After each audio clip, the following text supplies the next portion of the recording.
پیغمبر صلی الله علیه و آله وسلم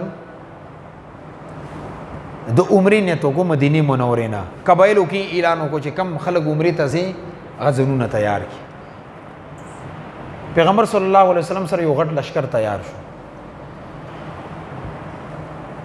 دوی چې کله مکه مکرمه طرف ته روان شو لاره کې چا ورته ویلو چې مشرکین مکه تاسو په هیڅ صورت کې هم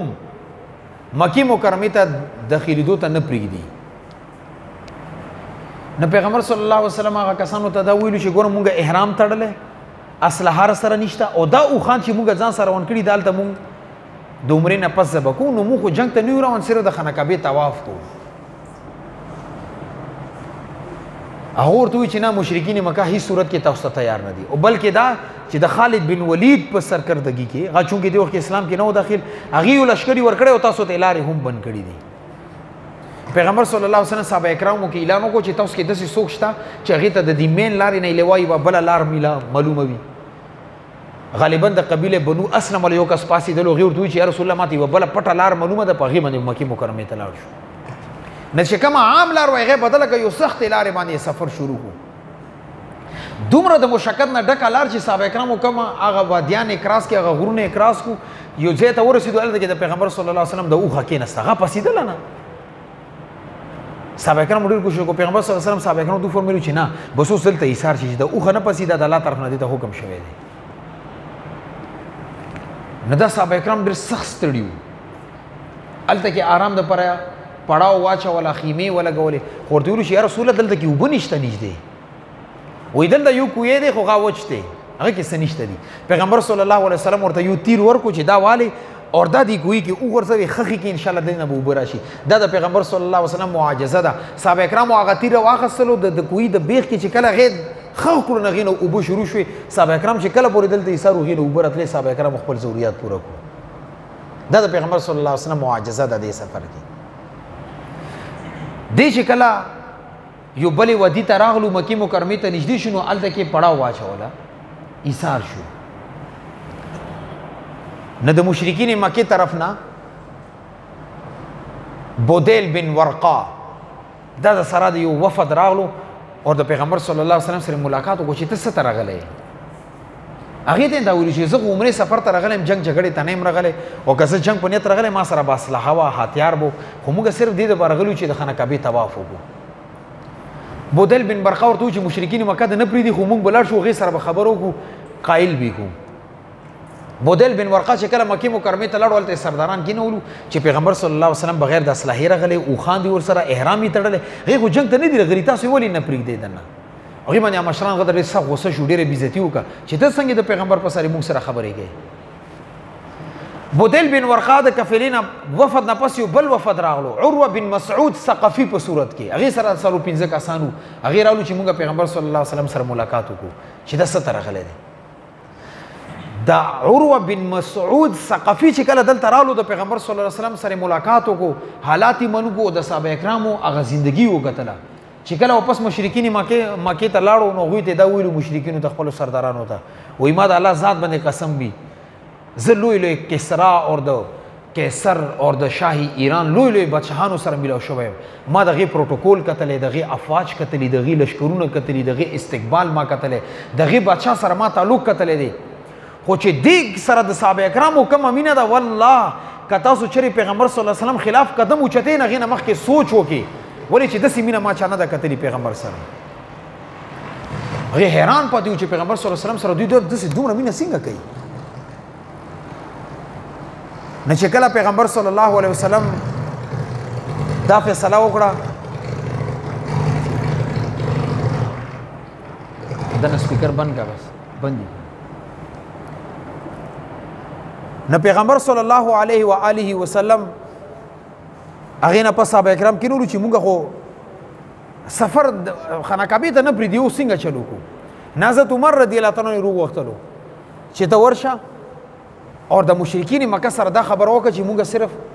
طواف دپاره راغلي عمره کو بیا واپس وو جنګ دپاره مونږ نه یو راغلي. حضرت عمر رضی الله تعالی عنه ته وفرمایلو چې تا ته دا پته ده چې زه مزاج نه ډېر سخت یم اور دیگه بعضی قبایل داسې شته چې هغه زما خلاف دي داسې نه ما ته एकदम لاس واچوي او زه بیا کیدای شي د سفیر په ځای باندې یو مجاهد جوړ شم داسې نه چا سر قلم کم ما په ځای باندې عثمان بن عفان رضی الله عنه ولې دا تاجر پاتې شوی دی د دې تعلق ډېر دی دا بل د خان داس کې خبرو کی عثمان بن عفان رضی الله عنه چې کله مکه مکرمه ته دنه شو ابان بن سعید دغه کم سردار او غیر سره ملاو شو ورته څنګه رغله ورته زه مشرکین مکه سره ملاقات کوم خو ما ته امن پکار دی ابان بن سعید ورته چې زه د ذمہ داریم امن در کول زما ذمہ داری ده ابان بن سعید په امن کې حضرت عثمان رضی الله عنه د مکی چې کم سردارانو غیر سره ملاقات وکړو پوی کو په دې خبره باندې چې موږ صرف خانه کعبه طواف ته عمره په نیت باندې رغلی موږ جنگ جګړې نه کو جنگ په نیت باندې نه رغلی مشرکین مکه ورته ویل چې تر غلې ته د خانه کعبه طواف وکړو عمره وکړه ته زاغي پیغمبر سي موږ نه نشي کولای الله یعذ بالله عثمان رضی الله عنه غیرت ته ګوره ورته چې کله پیغمبر د خانه کعبه طواف نشي کولای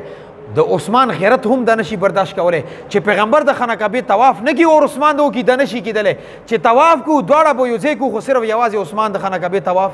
نشي کوله هغه ورته چې خا اسره غلې طواف نه کوي ما کوه خو موږ سره لګي سار شته زموږ زوړ ملګری عثمان رضی الله عنه دا خبر وسومه چې تاسو سره یې ساري کوم دلته چې عثمان رضی الله عنه مکه مکرمه کې ایثار شو الته مسلمانانو کې دا خبره پیراو شو چې عثمان رضی الله عنه شهید کړي دي پیغمبر صلی الله علیه وسلم ته چې دا خبره ورسېده پیغمبر صلی الله علیه وسلم د مخ رنگ بدل شو د غصې نه چې دا خو یو سفیر قتلول خو جایز نه دي یو قانون کې هم پیغمبر صلی الله علیه وسلم صحابه کرام را جمع کو او قرآن کې سورې فتح کې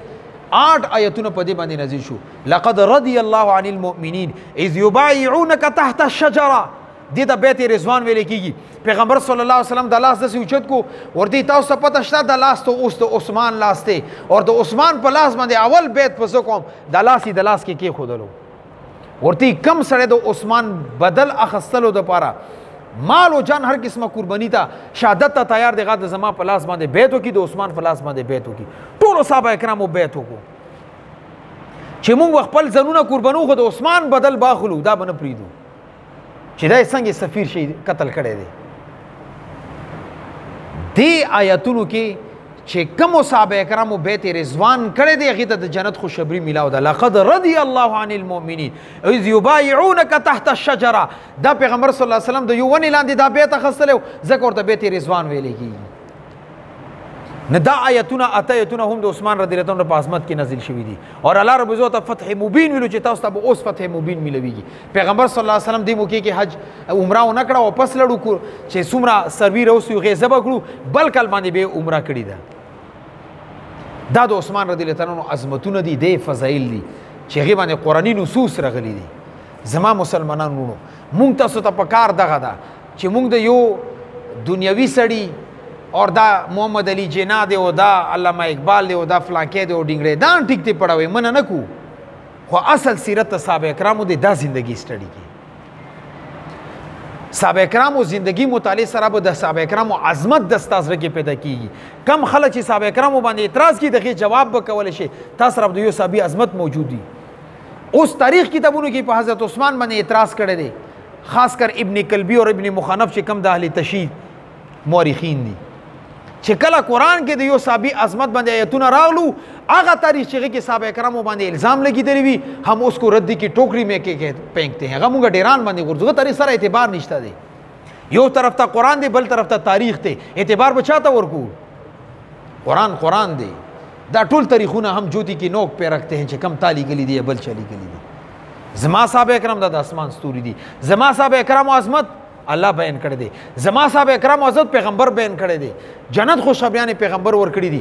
ته چې څه کوې کوه یو سړی اسمان باندې توکاڼي اچي اسمان ته توکاڼي رسېږي دا توکاڼي به واپس به دي مخ باندې راغورځېږي